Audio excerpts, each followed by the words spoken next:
Shalom ou bracha. Baruch Hashem, l'homme Israël de temps en temps vont se promener dans la nature et on peut faire, ou dans son jardin à la maison, pardon, et se faire par exemple des grillades.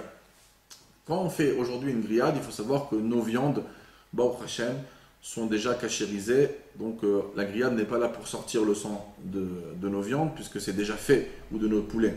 Mais des fois, on a du foie. Et si on a acheté du foie qui n'est pas cuit, donc il y a du sang à l'intérieur.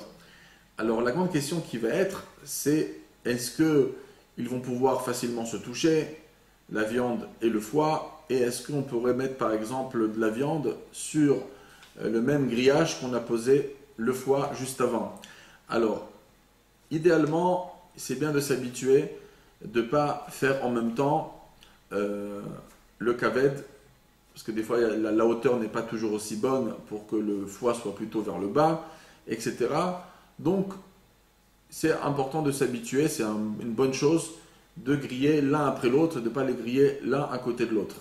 Mais si on a commencé par le foie, alors je ne vais pas rentrer ici parce qu'il y a beaucoup de lois quand même à connaître. C'est pour ça que des fois, des gens qui ne connaissent pas toutes les lois de grillade qui sont marquées dans le Siman 73 et 76 de Yoredea, des fois, il vaut mieux acheter des choses complètement grillées et déjà prêtes. Parce qu'il y a pas mal de petites choses, comment nettoyer le foie, comment le couper, comment saler, où le saler, combien de temps le griller, etc.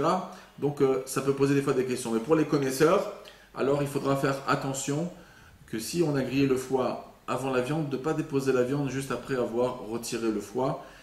Parce que dans l'halakha, c'est une discussion dans le Siman 76, halakha 4, et d'après le Rama, et d'après l'Admour Hazaken dans le Siman Tafkouftet dans le Chot Yom Tov, ça ressort qu'il faut quand même faire un liboun, ça veut dire laisser voir qu'un petit peu gratter, que ça soit propre, et de laisser carboniser un petit peu, laisser sur le feu le grillage pendant, on va dire, quelques minutes. C'est pas bien que ça rougisse vraiment, mais que ça, c'est ce qu'on appelle un liboun kal, un liboun léger, pour justement cachériser le sang qui aurait pu être avalé dans le réchette, dans le grillage, et ensuite, après quelques minutes, déposer nos viandes qui sont déjà cachérisées.